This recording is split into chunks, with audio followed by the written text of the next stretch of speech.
Dear students, तो synthesis dies वाली unit में आज हम कुछ पढ़ेंगे कुछ डाइज के बारे में, उनकी सिंथेसिस और उनकी केमिस्ट्री यानी उनकी प्रॉपर्टीज़ और यूजेस या उनकी प्रिपरेशन हम कैसे कर सकते हैं वही।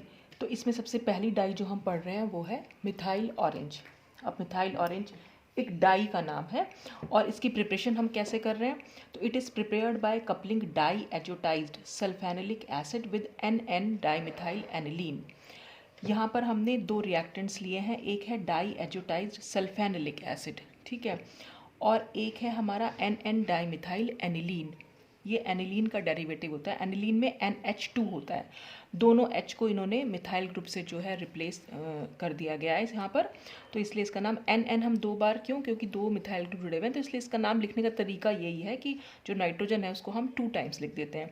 तो NN डाईमिथाइल एनिलीन हो गया और ये है डाई एजोटाइज्ड सल्फेनिलिक एसिड, यानी कि सल्फेनिलिक एसिड का डाई एजोटाइजेशन हुआ है जिससे हमारे पास ये कंपाउंड बन गया है। तो डाई एजोटाइज जब भी कभी होगा आपको बेंजीन रिंग से नाइट्रोजन N2 पॉजिटिव और Cl माइनस आपको जरूर दिखाई देगा कहीं ना कहीं। तो ये डाई एजोटाइजेशन से बना है। अच्छा, फिर इसके बाद क्या है, ये दोनों हमने रिएक्टेंट लिए हैं। अब ये रिएक्टेंट क्या है, कैसे मिल, द प्रोडक्ट दस ऑब्टेन्ड इज कलरलेस। तो इनसे जो भी हमें प्रोडक्ट मिलेगा वो हमारा एक कलरलेस प्रोडक्ट है और उसका नाम होता है हेलियंथीन। कैसे बना, इन दोनों की रिएक्शन करने से क्या होगा, ये H और ये Cl यहाँ से ये निकल जाएंगे, ठीक है, और इस नाइट्रोजन और इस बेंजीन रिंग के बीच में एक बॉन्ड बन जाएगा। बाकी कहीं कोई चेंज नहीं है, बिल्कुल वैसा का वैसा ही है। फिर उसके बाद क्या करते हैं, this on treatment with NaOH gives methyl orange. फिर हम इसका ट्रीटमेंट NaOH के साथ कराते हैं तो क्या हो जाता है, यहाँ से ये H जो है निकल जाएगा और इस OH के साथ वाटर बना लेता है और ये जो Na होगा वो यहाँ जाकर जुड़ जाता है। तो इस तरह से हमें क्या मिल जाता है, मिथाइल ऑरेंज। इस तरह से यहाँ पर प्रिपेयर किया जा सकता है। अब देख लेते हैं इसकी प्रॉपर्टीज़। तो इन बेसिक सोल्यूशन, यानी बेसिक सोल्यूशन में क्या होता है, it पजेजेस benzenoid structure.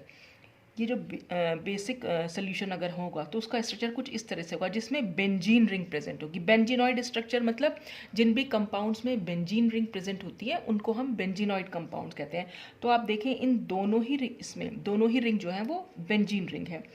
And shows yellow colour due to the presence of chromophore and double bond N, यानी ये एजो ग्रुप जो होता है। तो यहाँ पर क्या है, इसका कलर होता है येलो कलर। और येलो कलर क्यों है, क्योंकि यहाँ पर जो क्रोमोफोर प्रेजेंट है इसकी वजह से। और मैंने आपको बताया था क्रोमोफोर जो होते हैं वो कलर गिविंग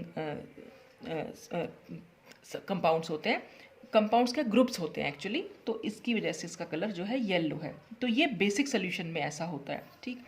अच्छा, अब अगर हम बात करें इसके एसिडिक सोल्यूशन की, तो in acidic solution it changes into quinonoid form. Acidic solution में ये बेंजीनॉइड फॉर्म से क्विनोनॉइड फॉर्म में चेंज हो जाता है and develops para quinonoid chromophore and acquires red colour, और ये येलो से रेड कलर में चेंज हो जाता है। तो ये थी हमारी येलो बेंजीनॉइड फॉर्म जो एल्कलाइन मीडियम में थी। एसिडिक मीडियम में क्या होगा, एसिडिक मीडियम का मतलब है H प्लस होंगे वहाँ पर।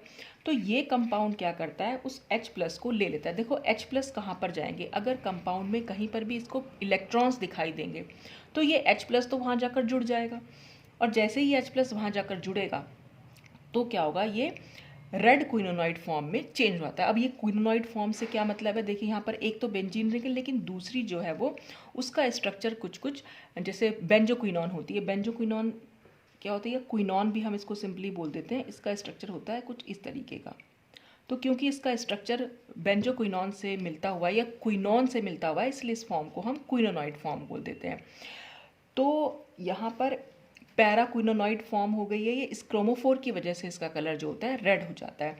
तो ये इसमें और इसमें क्या डिफरेंस है, इसमें और इसमें सिर्फ इतना डिफरेंस हुआ, एक तो ये बेंजीन रिंग जो है क्विनोनॉइड फॉर्म में चेंज हो गई, और इस N ने जो है, अब देखिए इसमें क्या है, इस नाइट्रोजन, हर नाइट्रोजन के पास इलेक्ट्रॉन्स हैं, तो ये H प्लस तो किसी भी नाइट्रोजन से जुड़ सकता था, लेकिन ये इसी से क्यों जुड़ा, तो ये इससे जुड़ने का कारण ये है कि हम आप ना क्या कर सकते हैं, कभी भी आप कंफ्यूज हो कि H प्लस कहाँ जाएगा, आप तीनों से जोड़कर उसका फिर फॉर्म बना के देखिए कि वो फॉर्म बन भी पा रही है कि नहीं बन पा रही है, ठीक।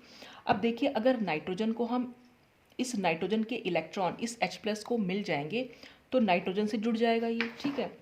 अब इस नाइट्रोजन से जुड़ के होगा क्या ये जुड़ सकता है या नहीं जुड़ सकता, बस हमें ये चेक करना है, ठीक।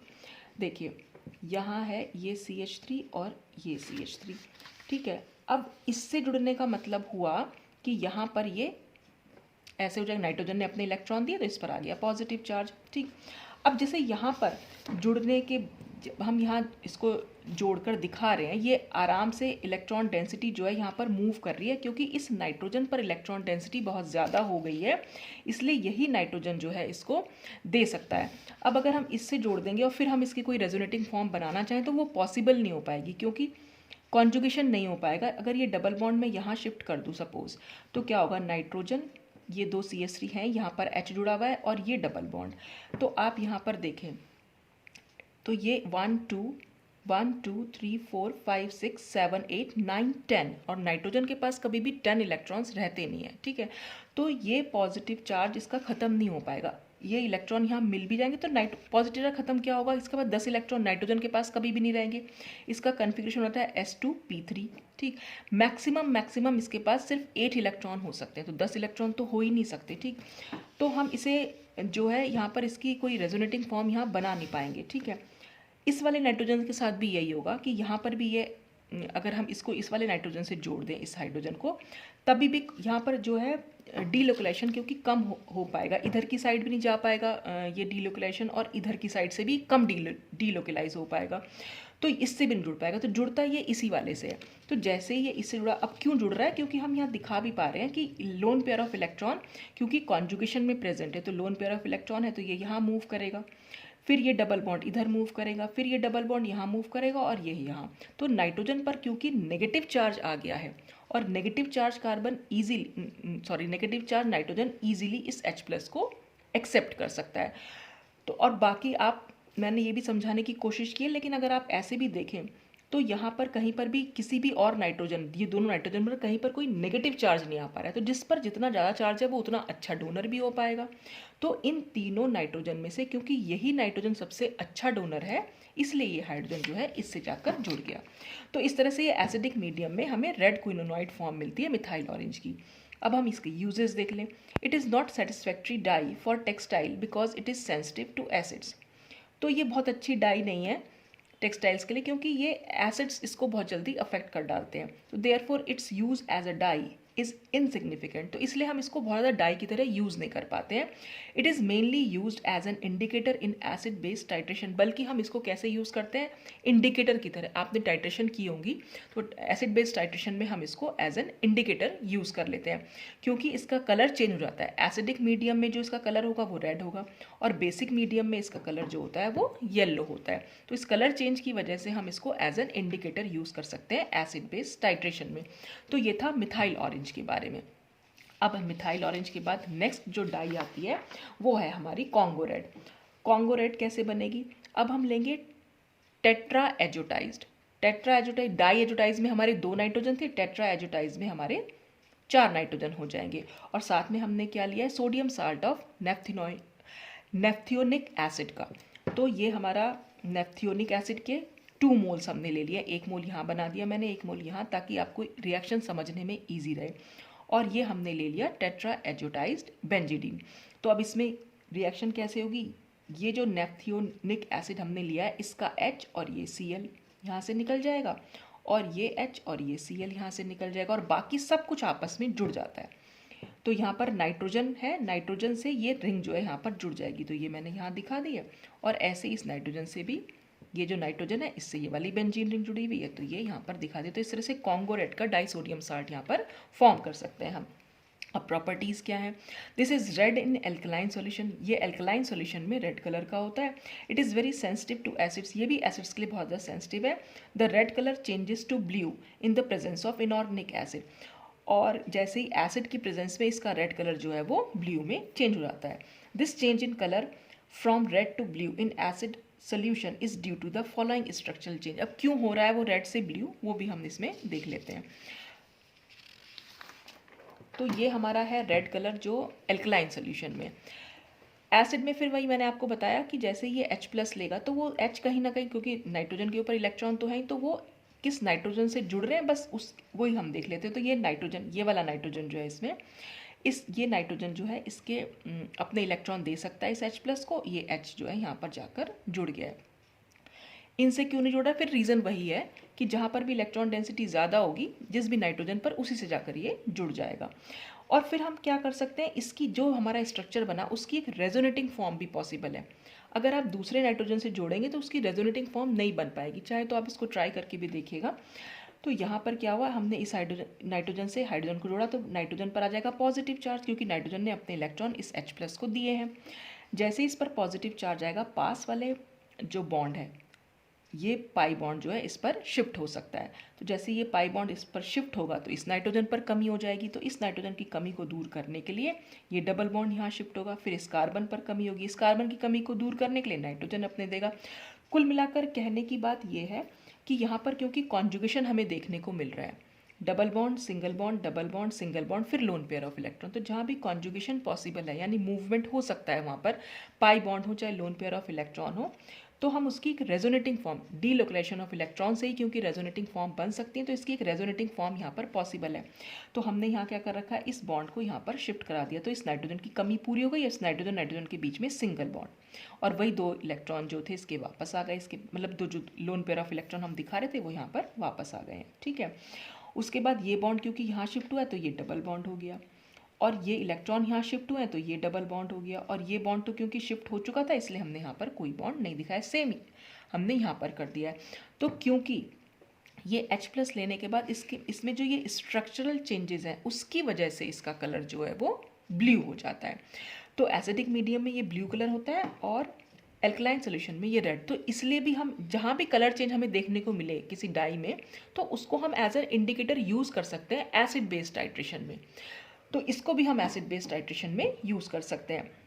तो Congo red is used for dyeing cellulose fibres like cotton, jute etcetera. तो एक डाई की तरह भी हम यूज़ कर सकते हैं इसको, कॉटन और जूट को डाई करने के लिए।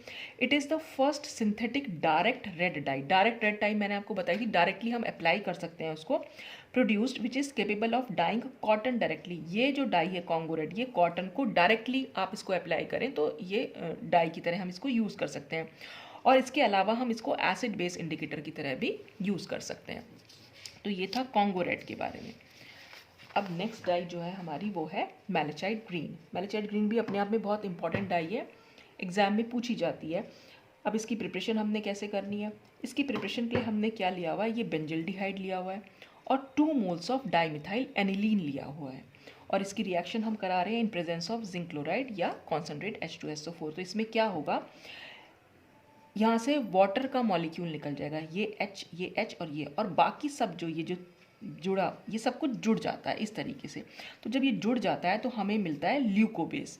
फिर इस ल्यूकोबेस को हम जो मिलता है हमें, इसे हम ऑक्सीडाइज कराते हैं। ऑक्सीडाइज हम कराते हैं lead dioxide in acetic acid में ले लेते हैं, और साथ ही हम इसमें ले लेते हैं HCl।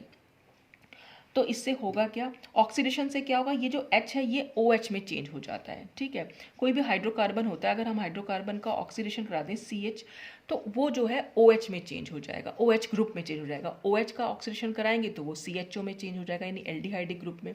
फिर उसको ऑक्सीडेशन कराएंगे तो वो एसिड बन जाता है। तो यहाँ पर जब हमने कराया इसका ऑक्सीडेशन तो ये H जो है वो OH में चेंज हो गया, तो हमें मिलता है ये कलरलेस कार्बिनॉल बेस।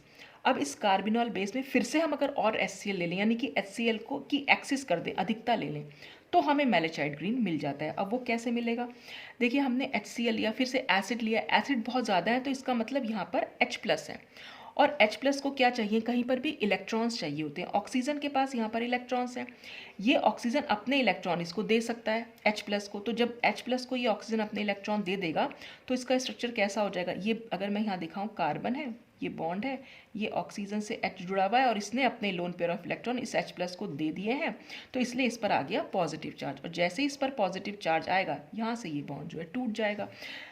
ठीक है, और कार्बन पर आ जाएगा पॉजिटिव चार्ज, और कार्बन के पॉजिटिव चार्ज को दूर करने के लिए फिर से ये डीलोकेलाइजेशन होना शुरू हो जाएगा। ये पास वाले बॉन्ड जो है शिफ्ट होंगे, ये बॉन्ड यहाँ शिफ्ट होगा और यहाँ पर लोन पेयर है तो ये इजीली यहाँ पर शिफ्ट हो सकता है। तो वही शिफ्टिंग हमने यहाँ पर शो कर रखी है। तो जैसे ही ये बॉन्ड यहाँ शिफ्ट होगा, कार्बन पर आ जाएगा डबल बॉन्ड। ये बॉन्ड तो टूट चुका है क्योंकि ये तो वाटर बना के निकल गया, तो कार्बन पर आया डबल बॉन्ड। फिर हमने क्या किया, ये बॉन्ड यहाँ शिफ्ट हुआ तो ये डबल बॉन्ड यहाँ पर आ गया है। ठीक है, और फिर ये लोन पेयर ऑफ इलेक्ट्रॉन ने यहाँ पर डबल बॉन्ड बना लिया तो डबल बॉन्ड यहाँ आ गया है, और नाइट्रोजन ने क्योंकि अपने इलेक्ट्रॉन दिए हैं इसलिए इस पर आ जाएगा पॉजिटिव चार्ज। ये पॉजिटिव चार्ज, और क्योंकि HCl में से H+ तो निकल गया तो Cl- अभी बचा हुआ है, वो Cl- इस पॉजिटिव चार्ज से सिर्फ अटैच होके अट्रैक्ट होके यहाँ पर रहता है, और इस तरह से हम मेलेचाइट ग्रीन को फॉर्म कर सकते हैं। तो ये था मेलेचाइट ग्रीन की प्रिपरेशन। अब इसी के बाद हम इसकी प्रॉपर्टीज़ और यूजेस भी देख लेते हैं।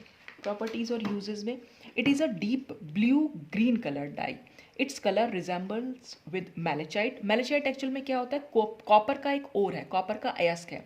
अब क्योंकि इसका कलर उसके जैसा ही होता है, इसीलिए हम इसको मेलेचाइट ग्रीन बोल देते हैं। Its colour base has no colour due to the presence of benzenoid structure. तो जो कलर बेस था, मतलब जो कार्बिनॉल बेस था, वो एक्चुअल में कलरलेस होता है, ठीक है। और कलरलेस जो भी होगा due to the presence of benzenoid structure, क्योंकि यहाँ पर जितने भी स्ट्रक्चर्स हमने बना रखे हैं वो सभी बेंजीनॉइड हैं। कलर कैसे आएगा, जैसे ही एक बेंजीन स्ट्रक्चर जो है वो क्विनोनॉइड फॉर्म में चेंज होगा, और वो HCl की प्रेजेंस में हो सकता है। But in the presence of HCl it changes into quinonoid form and forms a salt, तो फिर एक साल्ट बन जाता है। This dye is used in dyeing wool. इस डाई को हम कहाँ यूज़ कर सकते हैं, वूल को, यानी ऊन को, सिल्क को डायरेक्टली हम इसको अप्लाई कर सकते हैं, एंड कॉटन को भी। आफ्टर मॉर्डेंटिंग, और मॉर्डेंट अगर हम यूज़ कर लें तो हम इसको कर सकते हैं आफ्टर मॉर्डेंटिंग विद टैनिन, टैनिन के साथ मॉर्डेंट कर ले तब भी हम इसको यूज़ कर सकते हैं। It has bactericidal action also. तो ये सब इसके प्रॉपर्टीज़ और यूजेस के बारे में था। अब नेक्स्ट जो हमारी डाई है वो है क्रिस्टल वायलेट। क्रिस्टल वायलेट की प्रिपरेशन के लिए हमने क्या चाहिए, हमें चाहिए एक मिशलर्स कीटोन। ये मिशलर्स कीटोन जो कंपाउंड है, एक्चुअल में ये साइंटिस्ट थे मिशलर्स, उन्हीं के नाम पर है ये मिशलर्स कीटोन। तो ये बनता है एक्चुअल में कैसे, हमारे पास होता है NN डाइमिथाइल एनिलीन, और होता है ये कार्बोनिल क्लोराइड। कार्बोनिल क्लोराइड क्या होता है, COCl2। आपने फॉस्जीन गैस सुनी हुई होगी, तो उसको हम COCl2 या कार्बोनिल क्लोराइड बोल देते हैं। तो एक्चुअल में होता क्या है, ये जो मिशलर कीटोन्स है ये इन दोनों की रिएक्शन से ही बन सकता है, ठीक है। तो हमने क्या ले रखा है, हमने लिया सिर्फ NN डाइमिथाइल एनिलीन, और ये ले लिया हमने COCl2। तो देखिए होगा क्या, और हम डाइमिथाइल एनिलीन के 2 मोल्स यहाँ ले लेते हैं। तो अगर मैं ये ऐसे दिखाऊं, ये हमारा ये है, और मैंने यहाँ पर इसको देखिए ये H से जोड़ रखा है, ठीक है, और ये हो गया हमारा CH3 2। ऐसे ही मैं एक दूसरा, यही इसी को मैं ऐसे भी लिख सकती हूँ, ऐसे भी लिख सकती हूँ, ठीक है। और हम बोल रहे हैं COCl2 है हमारे पास, तो ये C डबल बॉन्ड O हो गया, ये Cl हो गया, और ये Cl। तो क्या होता है, ये H और C यहाँ पर, ये HCl यहाँ से निकल जाएगा और ये HCl यहाँ निकल जाएगा, और ये दोनों बेंजीन रिंग से ये CO ग्रुप जो है वो जुड़ जाता है, ठीक है। तो जब ये CO ग्रुप इन दोनों से जुड़ जाएगा तो फिर हमारे पास मिशलर कीटोन्स बन जाता है। तो हमने क्या ले रखा है, हमने सिर्फ NN डाइमिथाइल एनिलीन के 2 मोल्स लिए हुए हैं, और कार्बोनिल क्लोराइड लिया हुआ है। इनकी रिएक्शन से मिशलर कीटोन भी बन गया, वो भी सोल्यूशन में है। तो मिशलर कीटोन भी हमारे पास सोल्यूशन में है, ये COCl2 भी है और ये भी है, ठीक है। फिर इन्हीं की रिएक्शन से ये क्रिस्टल वायलेट बनता है। तो ये मिशलर कीटोन है, ये NN डाइमिथाइल एनिलीन है, और ये COCl2। तो होगा क्या यहाँ पर, एक तो कार्बन डाइऑक्साइड निकल जाएगी, CO तो हमने COCl2 से ले लिया, और ऑक्सीजन जो है मिशलर कीटोन का है, तो ये तो निकल गया CO2, और इसका हमने H लिया और COCl2 से एक Cl ले लिया, तो ये HCl निकल गया। तो जो निकलने वाली चीज़ें उस सबको निकाल दिया हमने, बाकी सब हमने जोड़ दिया। तो क्या जुड़ेगा, ये दोनों benzene ring as it is रहेंगी, तो ये दोनों बेंजीन रिंग हमारी एज इट इज़ है। इससे कार्बन जुड़ा हुआ है तो वो कार्बन दिखा दिया, कार्बन के आगे डबल बॉन्ड है, हमने डबल बॉन्ड बनाया, और इस डबल बॉन्ड से ये पूरी बेंजीन रिंग और जो इसका ग्रुप है वो जुड़ गया, ठीक है। और जैसे ये जुड़ा, जुड़ने पर क्या हुआ, नाइट्रोजन के पार यहाँ पर दिखा रखा है इन्होंने पॉजिटिव चार्ज, तो हुआ ये है कि बस ये बॉन्ड यहाँ पर शिफ्ट हुआ है, और ये बॉन्ड यहाँ शिफ्ट हुआ, और ये बॉन्ड जो है बाहर निकला है, जो कार्बन के साथ इसने डबल बॉन्ड फॉर्म किया है। तो इस पॉजिटिव चार्ज से बस Cl- जो है वो अटैच्ड होके रह गए हैं। तो जो, क्योंकि यहाँ पर तो CO2 निकली और ये HCl, तो एक Cl तो रह जाएगा, वो Cl- जो है इस पॉजिटिव चार्ज से जाकर जुड़ जाता है। तो इस तरह से क्रिस्टल वायलेट का जो है फॉर्मेशन होता है, जिसमें CO2 और HCl निकल जाती है। तो रिएक्शन डायरेक्टली इन दोनों की हो रही है एक्चुअली, और इन दोनों से जो मिशलर कीटोन बन रहा है, फिर वो मिशलर कीटोन वापस से इन्हीं से रिएक्ट करके क्रिस्टल वायलेट का फॉर्मेशन कर देता है। तो ये कुछ हम स्ट्रक्चर यहाँ पर बता सकते हैं। अब इसी की प्रॉपर्टीज एंड यूजेस। तो a weakly acid solution of crystal violet gives purple colour. तो जो हमने यहाँ दिखाया शुरुआत में, ये तो होता है पर्पल या वायलेट कलर का, ठीक है। The colour changes with the acid strength of the solution, लेकिन इसका कलर धीरे धीरे चेंज होता रहता है जैसे जैसे हम एसिड की क्वांटिटी को या एसिड की स्ट्रेंथ को बढ़ाते रहेंगे। तो वीकली एसिडिक में तो होगा पर्पल, जो मैंने पीछे आपको दिखाया। थोड़ा सा और एसिडिक कर देंगे हम इसको तो ये हो जाएगा ग्रीन, और फिर और ज़्यादा एसिडिक कर देंगे तो फिर ये हो जाएगा येलो कलर का। तो होगा क्या, हो क्या रहा है एक्चुअल में, एसिडिक मीडियम में H+ मिल रहे हैं, तो धीरे धीरे वो H+ जो हैं इनसे जुड़ते चले, जो भी नाइट्रोजन यहाँ पर है उनसे जुड़ते चले जा रहे हैं। तो यहाँ पर एक N+ तो हमने पहले से ही बना ही रखा था, ठीक है। अब इसके पास, नाइट्रोजन के पास इलेक्ट्रॉन है, इसके पास भी इलेक्ट्रॉन है, तो इनमें से किसी पे भी एक पे नाइट्रोजन से हाइड्रोजन जो है वो H के पास, तो क्योंकि पॉजिटिव चार्ज है वो किसी भी नाइट्रोजन से जुड़ जाएगा, क्योंकि हमने एसिड की स्ट्रेंथ कम ली हुई है, तो इसका मतलब H+ आयन अभी हमारे पास कम है। बहुत ज़्यादा स्ट्रॉन्ग ले लेंगे तो फिर वो दोनों से जुड़ जाएंगे। तो जब हमने कम H+ लिया हुआ है तो वो सिर्फ एक ही नाइट्रोजन से जुड़ पाएगा, तो अब वो हो जाएगा ग्रीन। तो वीकली में तो कोई यहाँ पर H+ नहीं जुड़ पाया था, तो वीक एसिडिक मीडियम में हमें वायलेट कलर मिल रहा था। स्ट्रॉन्ग एसिडिक में हमारा क्योंकि H यहाँ जुड़ गया है तो इसलिए अब ये ग्रीन कलर हो जाएगा। और ज़्यादा स्ट्रॉन्ग कर लेंगे तो फिर जो ये वाला नाइट्रोजन है इसके पास भी इलेक्ट्रॉन है, वो भी H+ को अपने इलेक्ट्रॉन दे सकता है, तो उसने इलेक्ट्रॉन दी इसलिए नाइट्रोजन पर पॉजिटिव चार्ज है, तो और ज़्यादा स्ट्रांगली में ये येलो कलर का दिखाई देता है। Crystal violet is used in the manufacture of inks, stamping pads and typewriter ribbons. तो इंक बनाने में स्टैम्प पैड्स जो होती हैं, अपने स्टैम्प लगती हुई देखी होंगी, तो वो ब्लू कलर का पैड होता है, तो वो ब्लू जो होता है वो क्रिस्टल वायलेट कलर, मतलब क्रिस्टल वायलेट डाई होती है एक्चुअल में। और टाइपराइटर के रिबन्स भी, जिनकी वजह से हमें ब्लू कलर का वो सब टाइपिंग देखने को मिलती है, तो इसके रिबन्स बनते हैं, वो के रिबन्स भी जो है हम इसकी क्रिस्टल वायलेट को उसके मैन्युफैक्चर में यूज़ कर सकते हैं। It is also used as an indicator, इसको भी हम एज एन इंडिकेटर यूज़ कर सकते हैं for the determination of H+ ion concentration of solution. Solution में H+ आयन की कॉन्सेंट्रेशन कम है कि ज़्यादा है वो हम इसके कलर चेंज के बेसिस पर बता सकते हैं। तो ये कुछ डाइज थी जिनके बारे में हमने पढ़ा। अभी कुछ और डाइज रहती है वो हम नेक्स्ट वीडियो में डिस्कस करेंगे। तो आज के लिए बस इतना ही। Thanks for watching.